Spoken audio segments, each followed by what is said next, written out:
My flops of the season so far. Onana is by far the worst. Onana's the worst, yeah. I'm glad you said that. People who go on Twitter need to be validated in some way before they go and speak their mind. Henderson getting booed.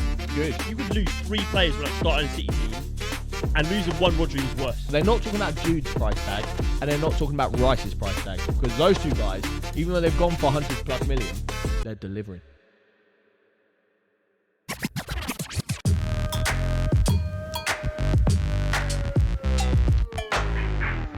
Oh my god, we're finally back. It feels like we haven't sat down and recorded an episode for ages. The boy's back, baby. Episode number 67 of the BoreDraw podcast. It's international break. We've been away. We've had an international break. We've been breaking, baby. We returned from our trip abroad to Turkey. Nice little time with the boys. Saw Arsenal beat Man City. What a time. That was nuts. A lot of craziness happened while we were away. Luton caught fire whilst we were flying into it. Pretty mad. Not the town, not the team, the airport. Very much not the team who languishing towards the relegation zone. But it's international break. We've just seen England struggle to beat Australia, second string England team. It was we're recording. That was a hard watch. I was watching it because that was the second day after we got back, and I was just sitting there chilling. Nice weekend of chill.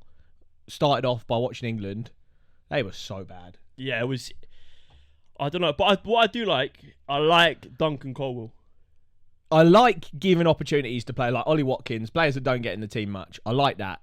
But there's just not a lot of excitement in that front line. There should be excitement in that front line. We have arguably the best attacking talent in the world.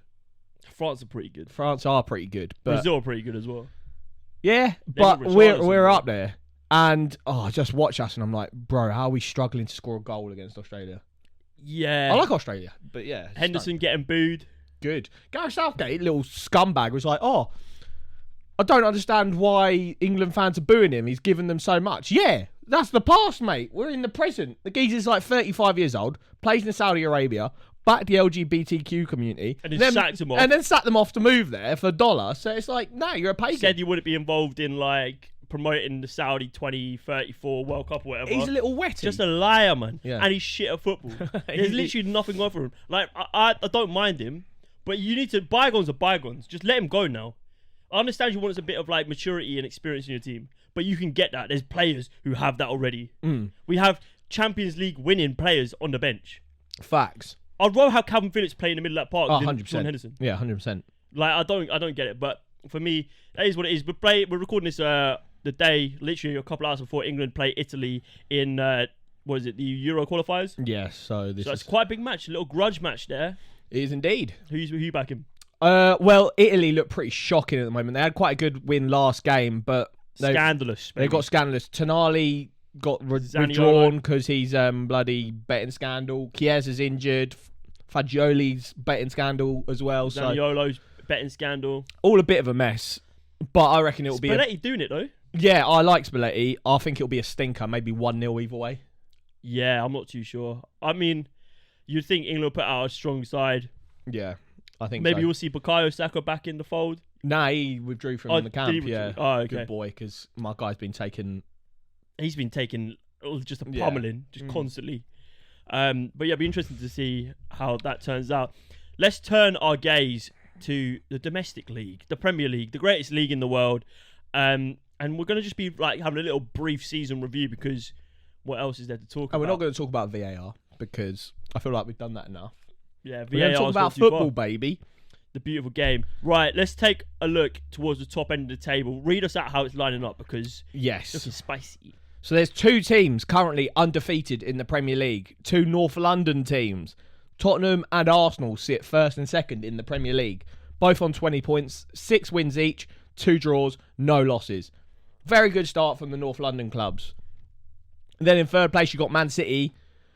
Back-to-back L's for Man City. Back-to-back L's, which we will talk about because that is a big discussion Let's talk about that right now. Let's talk about it right now. So, we've talked about the fact that we're in we Turkey. could talk a little bit about Tottenham, but I think we've spoken about them ad nauseum. I do want to... ad nauseum. Yeah. My guy. You know what I'm saying? No, we will talk about them. But yeah, let's talk about Man City because the fact that they're not top of the league is a talking point in itself. So they lost 1-0 to Wolves and that Korean guy.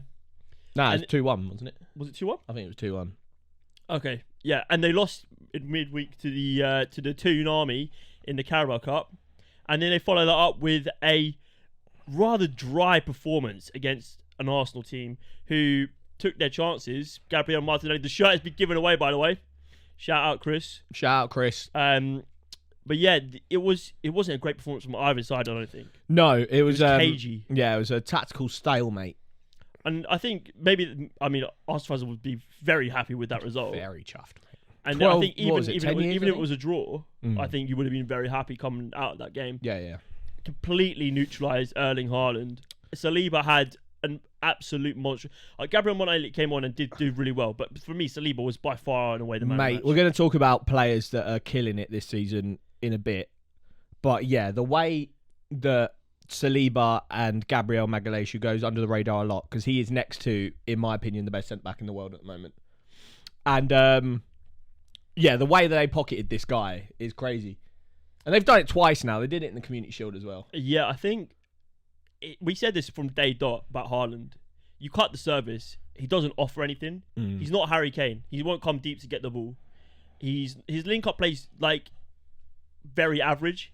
Saw some dusty lass on Twitter say that she'd take Jackson Martinez. Oh my God. Nicholas Jackson. Nicholas Jackson. Who's Jackson Martinez? He's a Colombian striker who died. Yeah. Oh, did he die? Yeah, I think so. Oh, mad. And who is the Chelsea guy? Nicholas Jackson. Yeah. She was like, I'll take Nicholas Jackson because even when he's not scoring goals, he's contributing to play. And I was like, so you take a Donny that just runs around like a bozo and does nothing over one of the most elite finishers in the world. Nicholas Jackson literally in his last game missed from about 3 yards My out. guy, I was like, what are you chatting? But anyway. This is why, people who go on Twitter need to be validated in some way before they go on and speak their mind. Because your mind should not be heard. I have actually just spent the last hour on Shanice, Twitter. your mouth is moving a lot like a rat. Like a rat. But yeah, I spent the last hour on Twitter just rattling United fans, so I can't really talk. But yeah, I mean... So yeah, what is going on with Manchester City? Think Kevin De Bruyne. I know you're not his biggest fan at the minute. I think you think he... No, I agree. I am a fan of Kevin De Bruyne. I agree with you. He is not the Kevin De Bruyne of 3 seasons ago. I am a fan of looking...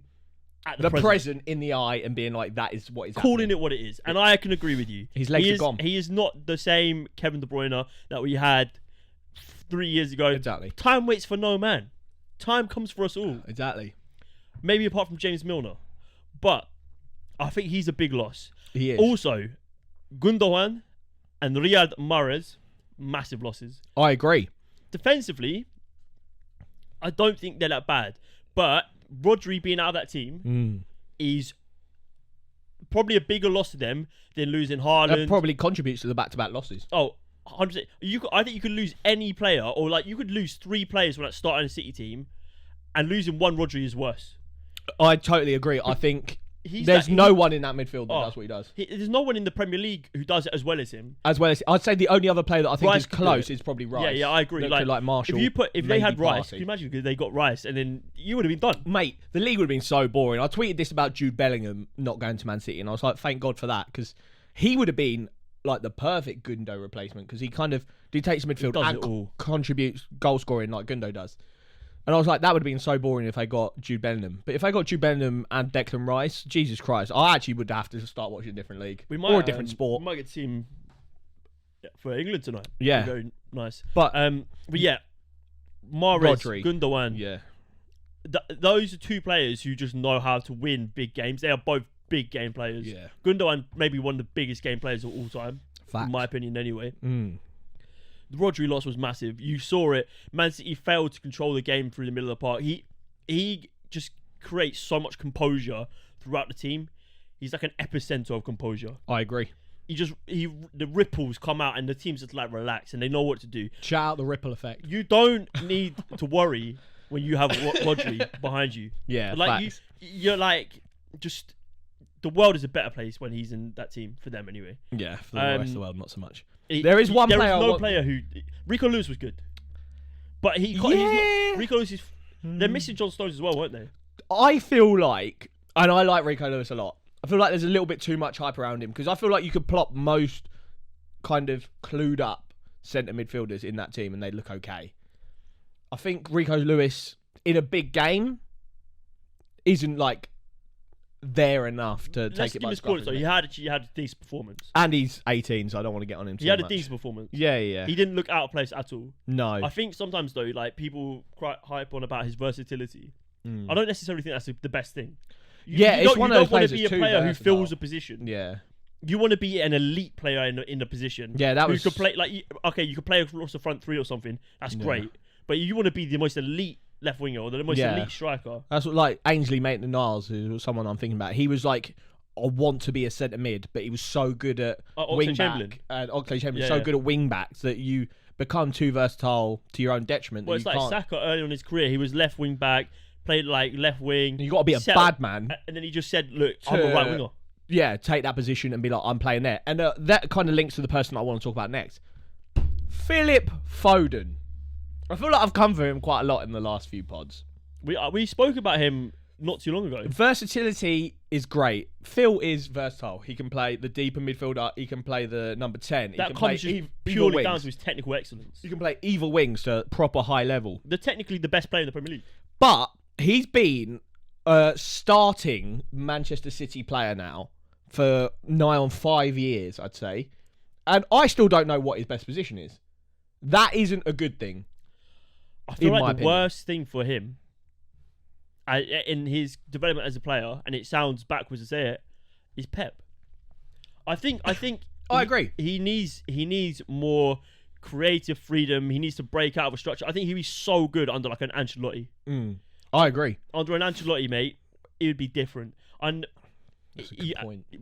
Does he have the cojones to step away from the security of knowing that you're going to win titles, you're going to win silverware every season? Like, do we think, and obviously this isn't like me comparing Foden to Messi. I'm saying some brazen things. Maybe it's because we haven't podcasted in a while. It's all built up. And I've got like some verbal diarrhea. But would Messi be the GOAT Messi that we all think of now if he had Pep his whole career? But the way I hear Pep talk about Messi, he got away with everything. Pep like makes the only exceptions he ever does for Messi. Yeah. So I don't know. We probably still would have got as good a Messi. I think I listened to I can't remember who it was. Was it Thierry Henry on The Rest Is Football? I've listened to. And he was talking about Messi. Yeah. And he was saying, I think it was that, or maybe it was from somewhere else. But anyway, no, it is that one. Yeah. Some player was basically talking about Messi and said he would sit in the changing room until. Literally, the manager would be giving the team talk, everything, and he'd just be there on his phone or something. He'd put on his boots as they're walking out and go and drop a 10 out of 10 game. No one else would dare do that. Yeah. No one else would dare do it. The kids at La Masia would try and replicate that and very quickly found out that they could not do that. He was the only player. So we can't treat Phil Foden like a Messi. No, and I don't know if I was. I was just kind of trying to liken it back to what you were saying about would Phil excel in like a bit more of a looser managerial regime, and I think he would. And so why do we not see Phil being the number one man? Like when he's great, we think he should be the number one person on that Man City lineup and the first player to play for England. But right now, I don't think he gets into England's best 11, and he probably gets into Man City's best 11 because De Bruyne is injured. But I don't know where I'd play him in that Man City best 11 because I'd play Alvarez at the 10. We're seeing a lot of England players. England are having a bit of a crisis, mini crisis right now, I think, which is going under the radar. Centre backs, we don't know our best centre back pairings. I know. It's probably John Stones. And someone. Dunk, probably, maybe. I've been impressed with him. Yeah. He's fine. But I really like Colwill. I think I like Colwill as well, but I'm starting to get annoyed at like the Colwill propaganda. I saw a stat which can't be real. Apparently he's only had 20 Premier League starts. Well, he only really played like for Brighton last season. So why are we saying he's England's best centre-back option? Oh, no, he's not. But he's probably the best on the left. But is he though? Like, mate, why is it not the ball at his feet? He is so composed. I agree. He will make those runs into the midfield as well, which we don't get out of any of our left-sided centre backs. I agree, but like, why are we talking about this Don, who's in a mid-table Chelsea, and he doesn't even play for them, and he doesn't even play left centre back. Yeah, he plays left back. Yeah, when we could be talking about, and I don't think the answer is Gay, but we could be talking about Gay. I don't think the answer is Dunk, but we could be talking about Dunk. I don't think the answer is Tomori, but we could This be just goes talking back to about my point. Tomori. We are under a little mini crisis here. Left backs, yeah. Oh, it's cold in this shed, Mate, you know. Should've left brought a backs. Chilwell just permanently injured. Luke Shaw injured. jacket. Who else do we have? Yeah, who are we playing at the moment? We could play Trips there, maybe, but that's not really an answer. Who do we normally play there? I don't know. Glenn Yeah. Johnson's coming out of retirement, bro. Or Maybe Danny we Rose. play Colwell there, to be fair. Exactly. Right back. Reece James permanently injured. Yeah. Oh, I've got some belters for saying that on Twitter, but I'm right. Kieran Trippier, good, Mm-hmm. good. Trent, a good option. Yeah. And Cole he's Walker. having a better season this season than he is last season. Oh, I don't know about that. Although too many, the fact he cannot be the. He is not only at fault for the. We're not getting the clips every week now Yeah. of him having defensive howlers. Okay, I agree on that. going forward, But I much want better. to talk about Trent later. We'll talk about In Trent. goal. Ramsdale, Dropped. he's done at it. Yeah. We'll see you at Brentford next season. It was. Oh, that's actually not a bad move, you know. Pickford, mate, your team is battling relegation, and he's probably been a decent player for them. But he is it time to say goodbye? I think it might be. Nick Pope, Hasn't had a good season. Nick Pope, not a good season. Had a really good last season. Cannot play with his feet. No, definitely not the guy. And what's the point of putting John Stones and Colwell in front of him? You've got Nick Pope behind him. Doesn't Yeah. make any sense. Facts. Sam Johnston, I don't mind him, you know. Most clean sheets in the Premier League. But is Also- it pedigree? also not very good Is that playing is with that his feet. world? Is that European champions pedigree of a goalkeeper? No. Is that a Donnarumma? No. Is that a... Who's France goalie? Oh, Mannion. No. Yeah. We are in a bit of a mini Midfield. Midfield Midfield. Bellingham and Rice. are the only 30s. Just delicious. Yeah. I like that. Who do we play in front of him? In my opinion, it's got to be Madders. I agree, Madders. But what we saw in that England game, I can't remember what one it was, where we played Jude as the number 10, Oh. and we had Rice and Phillips behind him. Is Jude the best number 10? He probably is, but we don't need to have Rice and Phillips. We don't need this, but I just let Rice do it all. But are we losing out on Jude's best ability if Fine. we make him the 8? Mate, play 2 10s. two tens. Yeah. But that's never going to happen, Gareth It won't. Southgate's a It little won't. pussy. All right, but then maybe get Ward-Prowse in. Someone who's We can talk about that. like, I'm liking this where we're going with this. Yeah. This is good. I know you want to get onto the Premier League, but I don't care. I'm nearly done. with my, He's I'm nearly done in my- there. One of my Right. players of the season so far, Ward-Prowse. Mate, How's he not in the England it's squad? fucking disgusting, yeah? It is literally Big Six bias because he is, without a doubt, the most effective player at set pieces. Yeah. You have in world football. big heads in your team, brother. If you're going to pick Harry Maguire, Facts. at least give yourself a chance of making him a hero by putting Ward-Prowse in the team. Totally Because facts, Ward-Prowse will find his big slab head noggin. Facts. He would be. He's the perfect. He's getting it. He's chipping in for West Ham with goals, assists, not just from set pieces. Yeah, actual game. Mate, yeah. have him and Rice behind Bellingham. Yeah, then, if that'd you want to be play nice. Bellingham as a 10, It just Left can't wing. be Jordan Henderson. he can't be near the team. No. Left wing, Rashford's having a stinker. Jack Phil- Grealish isn't even in the team at the moment. Phil Foden, he's not a left winger. Don't No. want to see him there ever again. No. And he's not having a good season. Yep. Jack Grealish, Doesn't start for City at the moment. he's just come back from an injury. Yep. Who do we play left wing? I think when we made our desired England lineups for the Euro 2024, I had Rashford, you had Grealish. I think we're probably still there, or thereabouts. It's not the worst. Anthony Gordon? Raheem Sterling. Maybe Solly March? No. He plays out on the right, doesn't he? Yeah, bro? but I'd shove him on the left. Bukayo Saka could play on the left. Yeah, and a To Solly get March. into the byline would be tasty. Harry Kane's a stalwart up front. He's not ever going to leave. Yeah, the backup's good. Yo, Watkins. is it though? Watkins, Callum Wilson, Ivan and Toney. maybe Ivan Toney. Yeah. Ivan Toney, I highly doubt will play for England again, 'Cause especially of on the the- Southgate. He's man Yeah. of too many morals. Yeah, I don't know. It's a sticky one, isn't it? But I would have him in the team in a heartbeat. And then right wing is lockdown. Bukayo. Lockdown with Bowen, maybe. Bowen, Yeah. it's tasty. I'm just saying, we are not as good as I thought we were, It's been dawned on us. which is, and maybe that's a good thing. Mm, Maybe we should temper expectations for a while. yeah. We'll just go smash Italy 6-0 now when they're going through another crisis. And we think we're going to win. And we're the going to be Euros. like, heroes, maybe revenge. So this is me saying that Foden should be the kind of first guy on the England team sheet, and he's not, because he is just kind of rotting away at the moment, in my opinion. He drops like a 9 out of 10 game, gets compilations made, and then does like 4 or 5, 6 out of 10s in a row. And I'm like, come on. But let's move on from Man City. Let's talk about one team that I want to talk about. Actually, two teams. Our surprise packages so far, in my opinion, this season. Aston Villa and West Ham. Yeah, Villa absolutely putting Brighton to the sword recently. Very consistent, making a foray into Europe as well.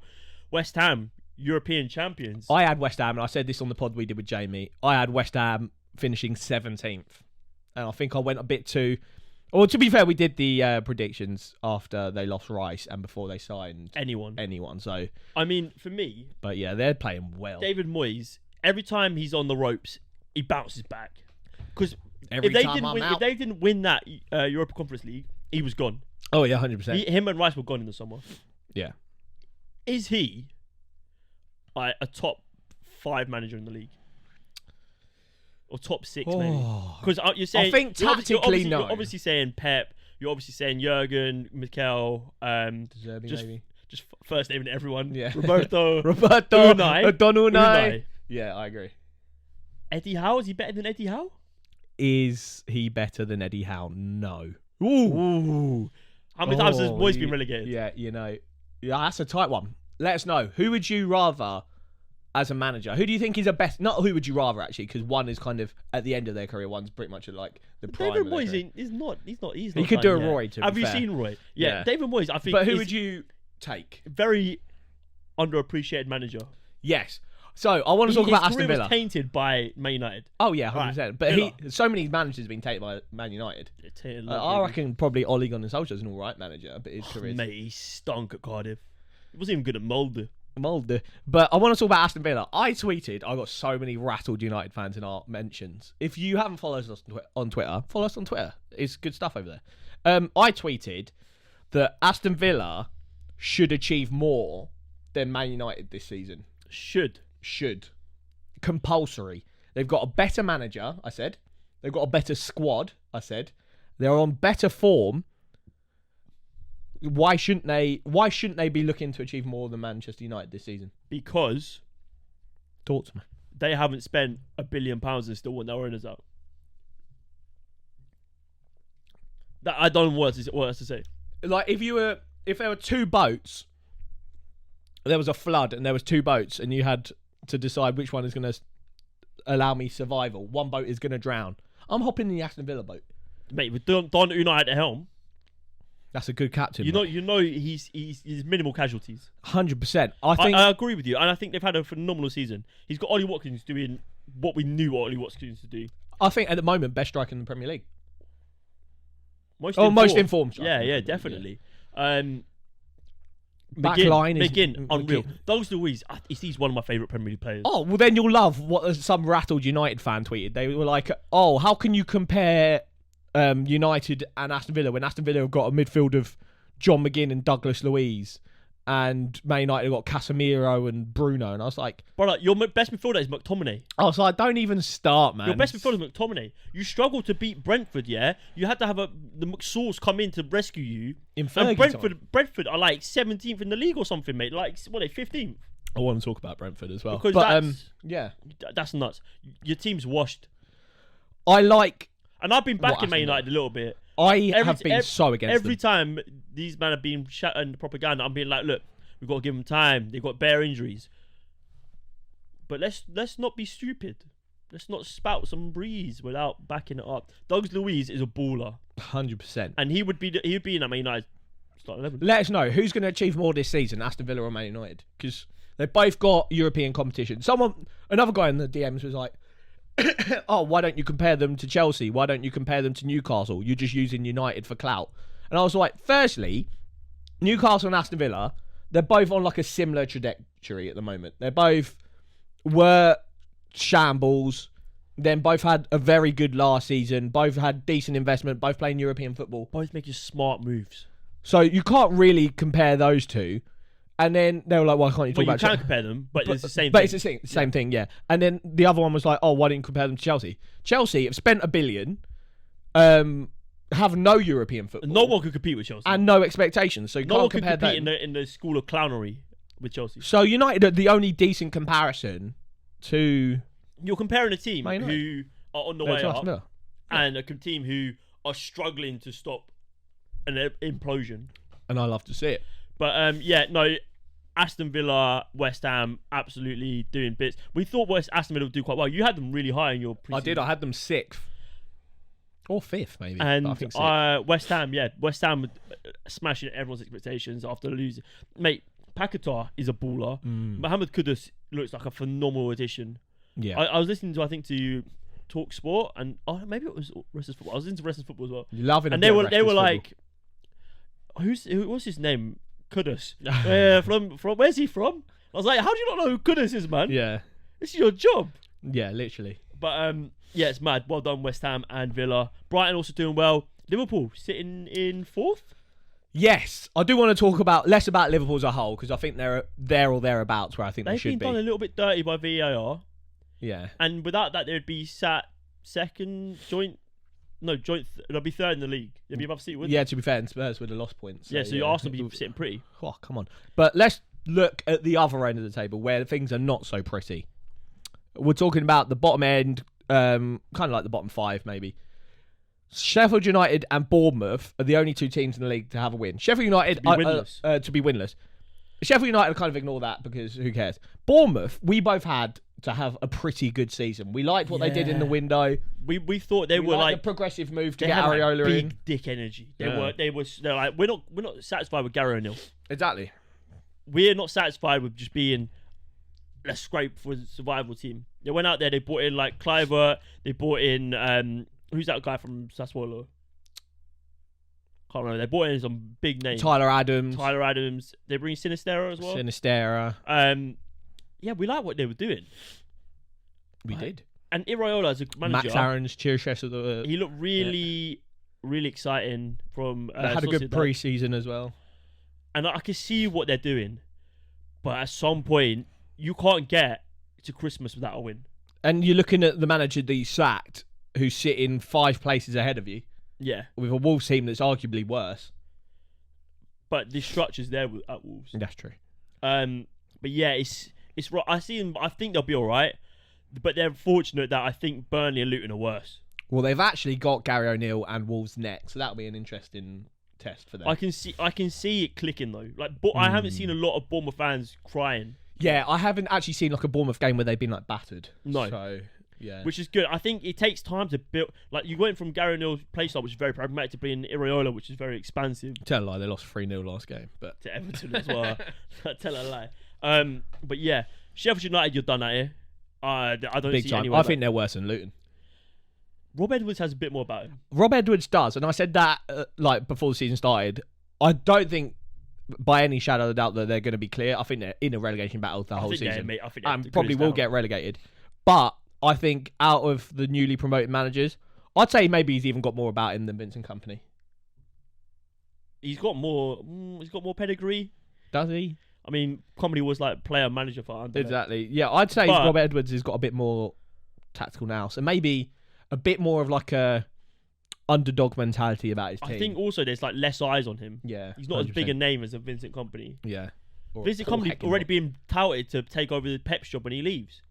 But you can't have a man who gets sacked in their first season in the Premier League or relegated. You know what I mean? Yeah. But yeah, for me, Sheffield United are good as down. I think Luton for me as well. I think 1 or 2 injuries and they're done. They're done. Zell Washington out here, mate. I don't like Luton. I don't know why I'm doing Luton propaganda because we're from Watford and we're Watford fans. But I think up the Luton, mate. Right, I'm almost more interested in the next 3. Yeah, talk to me. Everton, Brentford, and Wolves. Wolves, who I think I've seen enough of to think they probably can stay for relegation battle. Mate, if you beat Man City, you've got something about you. Yeah, they had a good performance against Liverpool for me, I thought as well. They're unlucky not to come away with something there. But Brentford, yeah, because Everton I think are about where they should be. Brentford, when they came up to the Prem, everyone was like, I don't know what to expect. They've had 2 seasons. They were sort of like a Luton. 2 seasons now of top half Prem, I think it is. And only going forward, I like the manager, I like their recruitment. Seems like a well-run club. 1 win in 8 games for Brentford. Is it more than the Ivan Toney situation? Well, yeah, I think they started the season all right. And Burmo and Vista was getting in with the goals. Yeah. The goals are dried up, though. They have. And Bomo was in my fantasy team, and I thought he was a guy. He's been stinking it up now. Yeah, I don't really know. I don't really know. I think they'll be fine. Maybe, is it like the Raya situation? He might have gone under the radar when he was at... He was one of the best... Flecken's all right, you know. I don't know. I'm going back to fantasy. I got Flecken in for a couple of weeks, and he was shite. Is it like... Is that interrupting their build-up, not having a keeper that can play out like Raya? To be honest, I don't know. I'm thinking about it now, and I don't really know. I can't pinpoint why they're underperforming. No, Brentford fans, let us know. What is going on? Until literally, like, the 93rd minute, they were about to get 3 points at United. Facts, yeah. I don't know what to say. Like, yeah. Have they just been unlucky this season? Have they had a hard run in? I can't really remember. No, neither can I. But they got Burnley next, so that'll be... So, yeah, I mean, I think they'll be fine. It's just weird seeing Brentford, who are usually quite solid, and they're very consistent.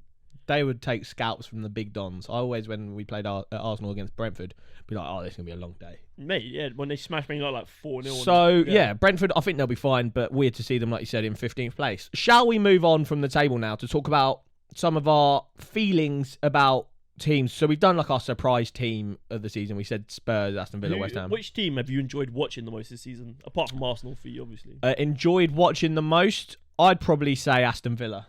And I don't like Aston Villa. Okay. Yeah, for me,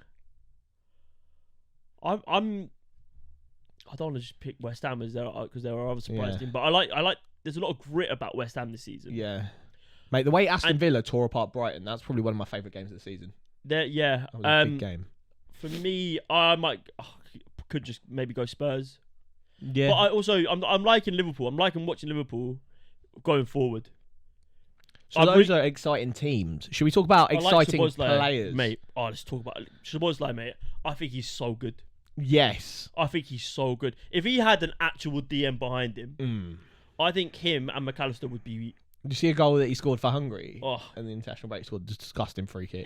Was it free kick? I think he's so good. I like him. I actually quite like Gravenberch as well. I think Liverpool, they've got to just go out this January window and just get a man in. Who is that man, though? Kimmich.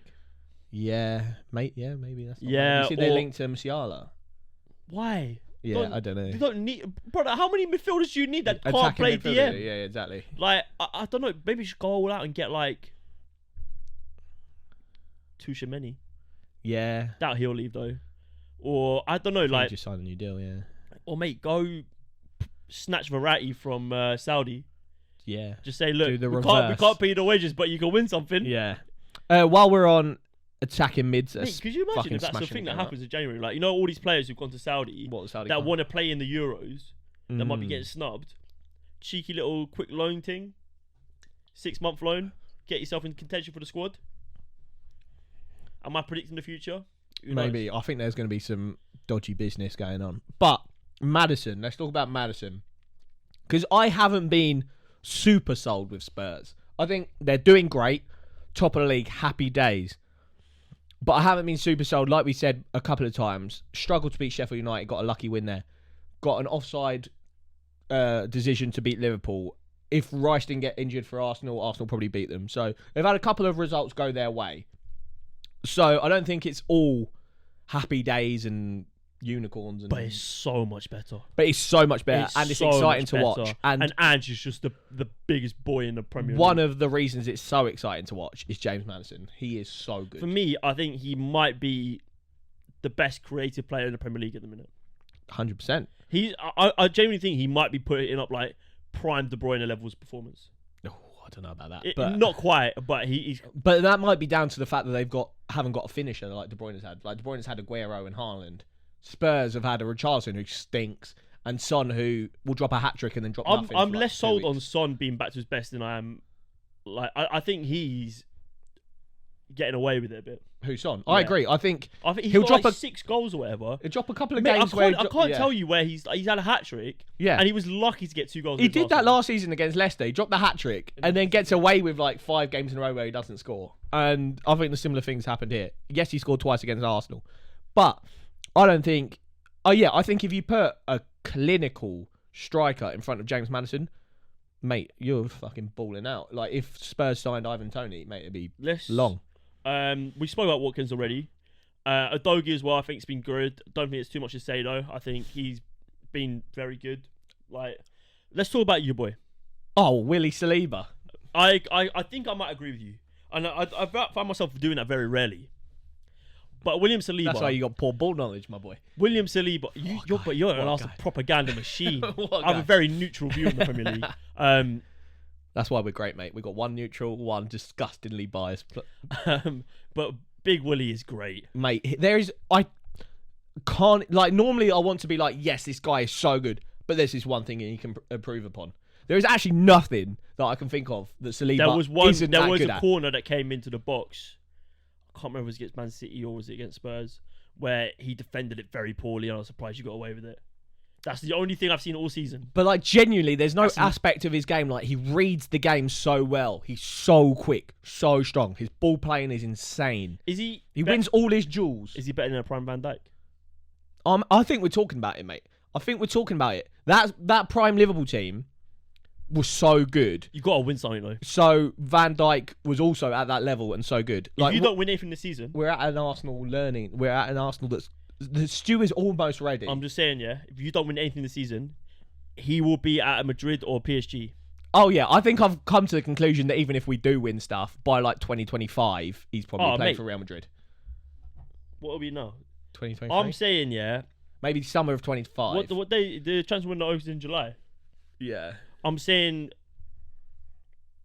July 25th he's at Real Madrid or PSG. Or 2025 or 2024? 2024. Next year? Nah, he just signed a new deal. Yeah, but mate, 150 million coming up. Fucking, I want 150 million for his left foot, mate. Yeah, but mate, you're Arsenal. Mate, with new deal, I think we're cooking. We're cooking. The only team that could possibly snatch him from us is Real Madrid. I think there's no other team in the world like Man City. He would fit right into the PSG, their new DNA. All French, mate. Or that new DNA that's fucking not even top of Ligue 1. Gets slapped by Toon Army. Yeah, it stinks. But yeah, he's good. He is so good. Declan Rice, I haven't been that impressed with him this season. I think he's doing what he's doing. Yeah, well, that's what West Ham fans are saying. They're like, oh, he just does what he does for us, which is just go under the radar, but is the best player in the team every time. And I agree. He's not been the best player in the team for Arsenal every time. Saliba. No, I think there are some games. He's been asked to do less. He's not. He doesn't have to do all the defensive work like he did at West Ham. Mate, Arsenal have the ball. Some of the like regaining of possession in that Man City game. Do you see the one where I think it was Julian Alvarez kind of just broke through the centre of the pitch and Declan Rice just came up against him, done the most disgusting, like stomped down on the ball and just won it and sent Julian Alvarez flying. The guy just goes under the radar by being good, and I love to see it. What a guy. And I saw someone say, I think it was Rio Ferdinand say this. It's testament to Declan Rice that no one's talking about the price tag. People are talking about Enzo's price tag. People are talking about Caicedo's price tag. People are talking about, I don't know, XYZ's price tag. But they're not talking about Jude's price tag. And they're not talking about Rice's price tag. Because those two guys, even though they've gone for 100 plus million, they're delivering. The other guys aren't. Joachim Andersen, mate.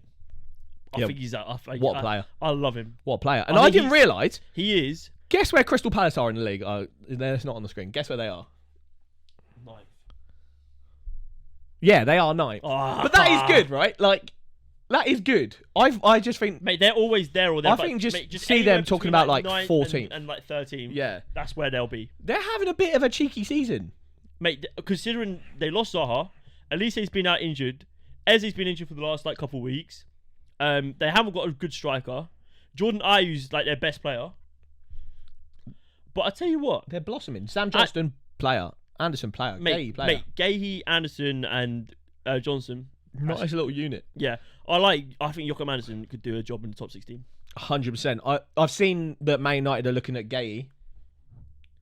I think, and then I tweeted about that. I was like, I can't see Gahey and Lisandro Martinez working as a duo. It's a weird duo. Aren't they both left-sided as well? And yes, no, yeah.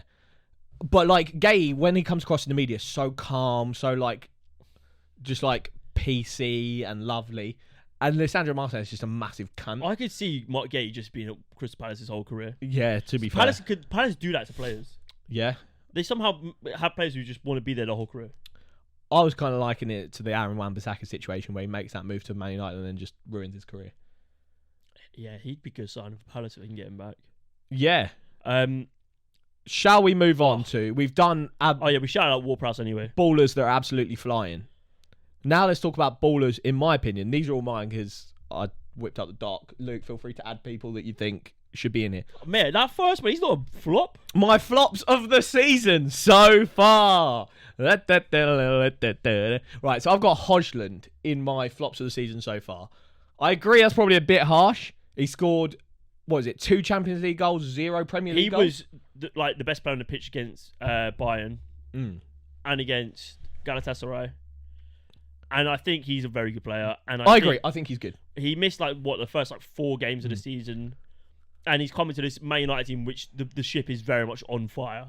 Okay. And there's water pouring in. I agree. I think it's harsh. Yeah, I agree. I don't want to be too mean, but Hodgland starts scoring some Prem goals, mate. His Man United buddy Casemiro, though.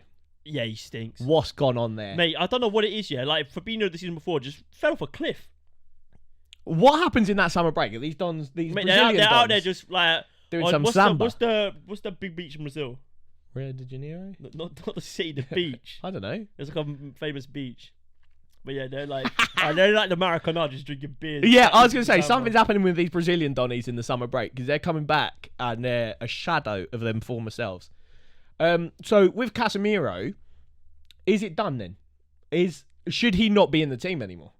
Is he causing more problems than he's solving with his lack of mobility? And because you can read the game as well as you want, he's got probably elite level game reading. But if your body can't keep up with how Copacabana Beach. Yeah.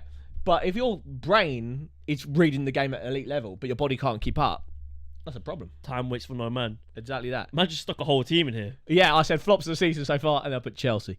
Yeah, the last game was and better. I put Brentford, but we spoke about Brentford. Better. I think it's better under Poch. I think he's got so many players there to work with that he's struggling to find his best team. 11th, 11 points. They played 8 games, 3 wins, 2 draws, 3 losses. I think they will get better. I agree. But Man United are literally 1 position above them. Yeah. Are they 1 point above them? How many points? Man United are 1 point above Chelsea. Yeah. That's all I'm saying. We said they're maybe not incomparable, but imagine 10 years ago, I said, we're in October international break. Man United and Chelsea are 11th and 12th in the Premier League. They're not in the top half. I love to see it. That is nuts. I don't have anything else to say. We spoke about Brentford already. Yes. You've got Trent in here. Oh, I was waiting for this one. So you were gassing up Liverpool, and I think Liverpool have been good. But then I just stumbled. I was looking at some stats on players. Yeah, but you can't read into the stats, man. I can. Continue. And I fucking will. Liverpool, arguably their best creative asset over the last 5 years has been Trent Alexander-Arnold. Mohamed Salah. Nah, he's the best output. Oh, fine. The best creative asset that team has is Trent Alexander-Arnold. Am I right or am I right? Go on, give me someone that is not Trent. Jota. Shut up. So, Trent is that guy for them. And last season, we were like, oh, he's being exposed because of the system, blah, blah, blah. You can't be putting up those numbers, but still put up semi-decent numbers. This season, they're playing better. The defence is a bit more solid. Why is he now not putting up the numbers? How many games are we in this season? 8 games. 8 games. I think he's missed up 4 of them. He's put up no goals, 1 assist. Has he missed 4 games this season? I don't know. God, I know Joe Gomez has played the last 3. What is going on there? As the team's most creative asset, he needs to be doing more for me. Cut him some slack. I'm sick of cutting him slack. I think he's working on his defensive side, and it's not really working because they're conceding a lot of goals still. But I think come the end of the season, he's going to have more assists than Ben White. Oh, yeah. Fucking I bloody hope so. He's going to have more assists than Zinchenko. Yeah, he's going to have more assists than Julian Timber. He shouldn't even be compared to those guys. He should be compared to Arsenal's most creative asset. So he should be like Will he have more assists than Odegaard? No. Well, there you go then. But like their play style has changed so much. You cannot compare a front three of Luis Diaz, Darwin Nunez, and Salah to a front three of Salah, Firmino, and Mane. It's two completely different styles of playing. I think they had a midfield where they had a DM. They don't have that anymore. We're seeing him coming inside, so his game is completely Luis changed. Diaz and Sadio Mane are comparable. The only switch is that you've got an aggressive 9 instead of like a playmaking 9. But also, like Liverpool were always about getting in behind and hitting quickly on the transition. They don't do that as much anymore. They build through the thirds. Should Trent leave? Where's he gonna go? A team that plays with creative inverted fullbacks, like an Arsenal, like a Man City. I don't think he's a very good inverted fullback. He is if he have zero defensive responsibility. I think he's a complete unit of a wing back. He's so good when he can get up to the byline as well. I agree with that, but you see like England trying to shoehorn him into the midfield. Doesn't work. You see Liverpool towards the end of last season shoehorn him into the midfield. I think it does work. Two work. wash managers, man. No, I think it does work. Are you saying Jurgen Klopp's washed? Wow. I think it does work if the defence behind him is solid. So say if you played him at Arsenal and he was our right-sided defender that inverted into midfield, and behind him you had Saliba, Gabriel, and whoever we play at left back. Say we play Jurien Timber at left back if we're going a bit more defensive that side, or Kirill. Are you saying he would start over Ben White? Yeah, I think so. What? Because of the system? To be fair, that way Ben White doesn't do what he does. It'd be the other side. Zinchenko's the one that tucks into midfield. So what you? So I'm saying he starts over Zinchenko, but on the, and then you'd play like a back three of like either Ben White, Saliba, and Gabriel as like a left back, or Kirill out on the left. No, you play him at right back, but you shove the line. Yeah, down. You accommodate the line by shoving everyone down the line, or Tomiyasu. Ben White, or Tomiyasu, or Ben White doesn't even get in the team. And you play Trent there, and he's the one that does what Zinchenko does. Yeah, he's not leaving Liverpool, though, is he? No, he's not. But should he? Is my argument. I think. Now. Let's not get hasty. Yeah, we're still early doors. Right, BoreDraw's back with these outrageous takes. I love to see it. Right, we've spoke about Foden. Yeah. Brother, he's played like 2 games. Yeah, but like I don't know, those games that I've seen. Mate, if you watch the first half of the Man City game, he's the most overrated player of all time. Yeah. Second half, greatest signing of all time. Yes. The data pool's too small. Right, let's talk about worst signings, and then we'll go on to some shouts from you guys on Twitter. Tielemans can't be on there. Why can't Tielemans be on there? He was literally on a free. Yeah, but we thought that was like one of the best signings of the summer. Mate, Kovacic, you've got Kovacic on here. He's by far been the worst signing. Tielemans on a free. We were like, yeah, that's so good. I didn't say that. I think we both said that. No, I think he's fine on the free, but I don't think he's as good as he was. How he was, his pomp at Leicester. There's no way he's not getting into this Aston Villa midfield. Oh, mate, he'd be getting into the Arsenal midfield. That's what I'm saying. So how is he getting? Because he stinks, mate. Time goes by. Time waits for no man. Time waits for no man. Okay, so let's talk about the 3 biggest stinkers, really, then. Oh, mate. Havertz, Onana, and Kovacic.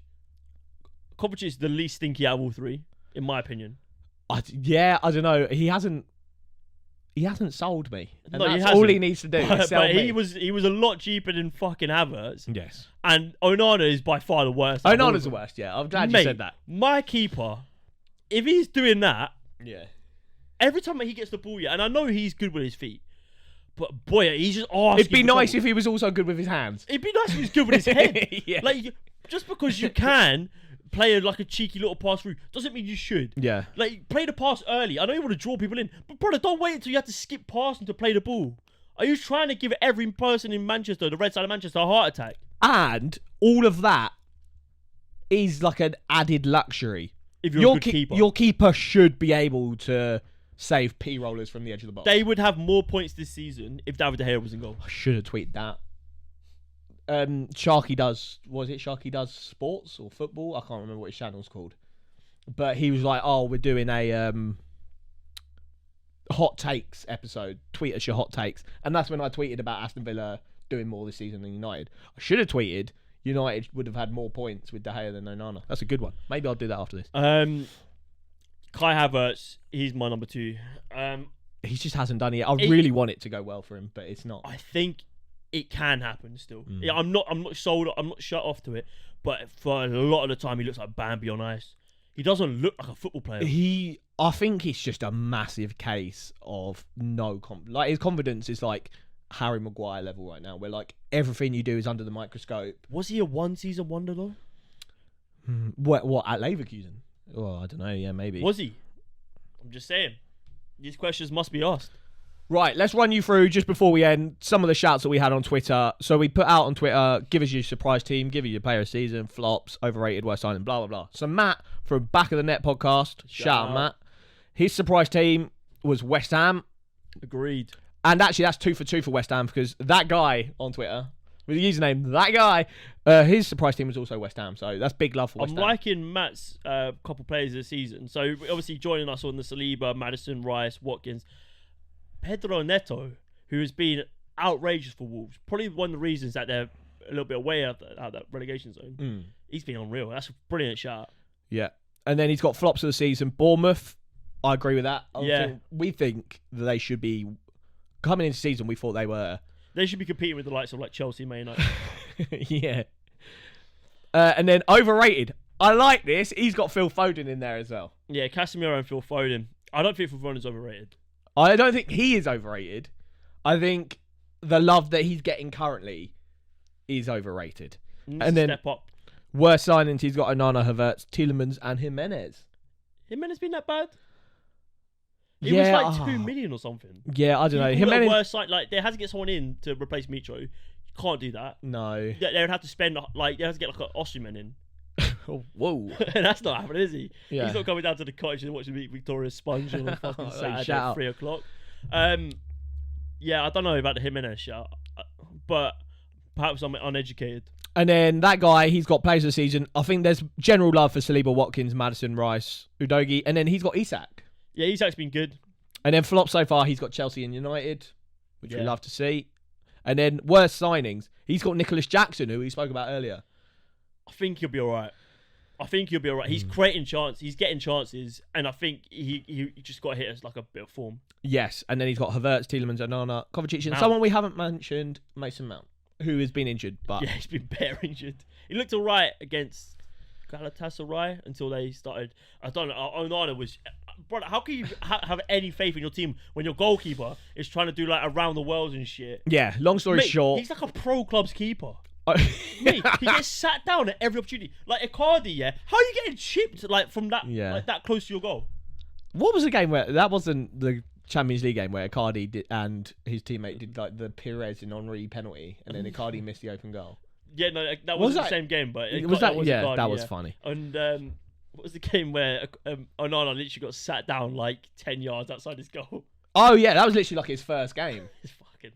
He got sat down inside the goal. Yeah, with the lob. Yeah, he's the worst sign of the season so far. Yeah, I agree. Onana, worst sign of the season. United, is there a mini crisis? Let us know. England, is there a crisis? Guys, thank you very much for watching. It's been BoreDraw episode number 67. It's been good to be back. Shout out all the new subscribers. We're loving it. 3.2k, baby. Jeez. We're doing it. 10k for Christmas. But yeah, guys, remember to like, subscribe, comment down below. Let us know what you're saying. Yeah, what questions did I ask throughout this episode? So many, mate. I chat shit. Who should be doing better this season? Who do you think will do better this season? Aston Villa or United? And then there was another one. Who, manager-wise, would you rather have? Eddie Howe or Moyes? Moyes. There you go. 2 questions, 2 answers. But yeah, guys, thanks for watching. We'll be back next week with probably our normal schedule. Yeah, we'll try and get back into the schedule. Yeah. And yeah, we'll be hitting you with probably the 2 videos a week. And yeah, make sure you follow all our socials. Be livening them up with all the shorts, all the clips. Love to see it. Thank you guys for watching. Be BoreDraw, and it's live.